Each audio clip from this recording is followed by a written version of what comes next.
Un homme lavait son linge au bord de la rivière. Soudain, il aperçut un ginseng doré entre deux rochers. Il tendit la main et l'arracha. Son parfum était irrésistible. Il le dévora en quelques bouchées, mais juste après, tout changea. Une chaleur envahit son ventre. Dès lors, il pouvait ressentir tout ce qui se passait en mer. Mais une fois rentré chez lui, sa femme et sa fille le méprisaient. Car autrefois, il battait souvent sa femme. Tout le village le détestait. Même son meilleur ami l'avait conseillé 1000 fois. Il devait se ranger et arrêter de maltraiter sa femme. Mais cette fois, il avait vraiment changé. Il voulait repartir de zéro. D'abord, il voulait nourrir correctement sa femme. Puis il partit seul vers le large. Merde, ça fait trop longtemps que je suis sous l'eau. Putain, je viens de renaître et je vais déjà crever ici. Kingsway Cake, non, non. Qu'est-ce qui se passe? Je suis toujours vivant et je peux respirer et voir sous l'eau. Cette seconde vie m'a donné une nouvelle chance. Et toute la mer avec. Génial, c'est parfait. Plus la mer est agitée, plus le poisson vaut cher. Je vais devenir riche. Une anguille sauvage, au moins 10 yuans. 2 crabes sauvages et une énorme langouste sauvage. Jackpot! Haha, énorme! Je suis riche! Langouste, crabe, bar, plus de 600 yuans. 2 mois de salaire. Aujourd'hui, ma femme et ma fille vont manger à leur faim.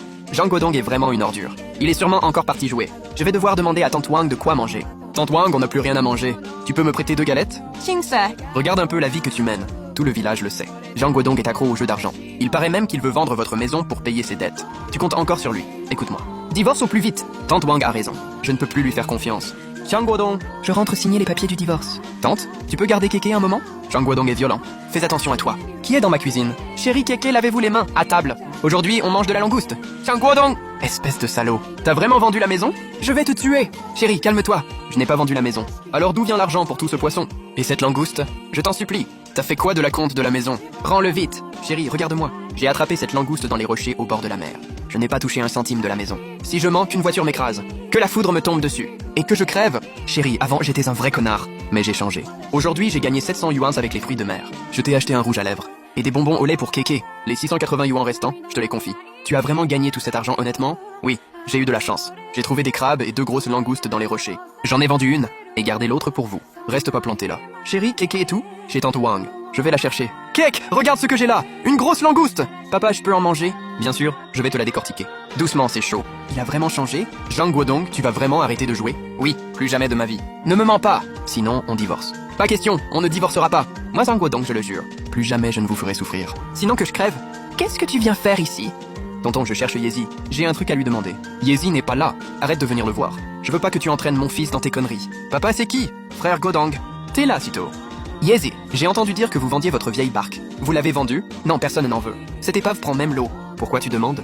Parfait. Donne-moi ton prix. Je l'achète. Toi, acheter une barque? Avec quel argent? Me dis pas que t'as vendu la maison familiale à l'Hidaya? Tu vas faire dormir ta femme et ta fille dehors? Tonton, je ne vendrai jamais la maison. Et je ne les laisserai plus souffrir. Mais j'ai de l'argent. Je veux acheter la barque et partir en mer. Frère Godong, t'as pas de fièvre? Partir en mer? Tu sais seulement piloter une barque? Elle est trouée comme une passoire. Mon père a failli mourir en mer avec. Je sais ce que je fais. Combien tu en veux? Même à 300, personne n'en voulait. Si tu la veux, prends-la pour 280. D'accord, je vais chercher l'argent. Mais qu'est-ce qu'il prépare encore, celui-là? J'ai préparé le petit-déj, les pains sont sur la table. Dis-moi ce que tu veux, chérie. Je sais pas trop comment te demander ça. Hier, je t'ai donné plus de 600 yuans. Tu peux m'en rendre 280 pour l'instant? T'en as besoin? C'est toi qui me les as donnés. Je ne t'avais rien demandé. Ne deviens pas violent, ne nous frappe pas. J'espère juste que tu ne vas pas tout perdre au jeu. Chérie, regarde-moi. Je te le jure, je vais vraiment acheter la barque de Yezi pour partir en mer. Je te l'ai promis, je ne jouerai plus jamais. Il te faut combien? 280. Je vais gagner des dizaines de fois plus. Et vous offrir une belle vie, à toi et Kéké. Merci chérie. On dirait qu'il a vraiment changé. Godong, je te préviens. S'il t'arrive quelque chose, j'y suis pour rien. Je sais. Merci tonton. Frère Godong. Et si je venais avec toi? Non. Rentre avec moi. Papa, frère Godong va gagner de l'argent. Il ne va pas jouer. Yezi pas cette fois. Je vais d'abord voir comment ça se passe.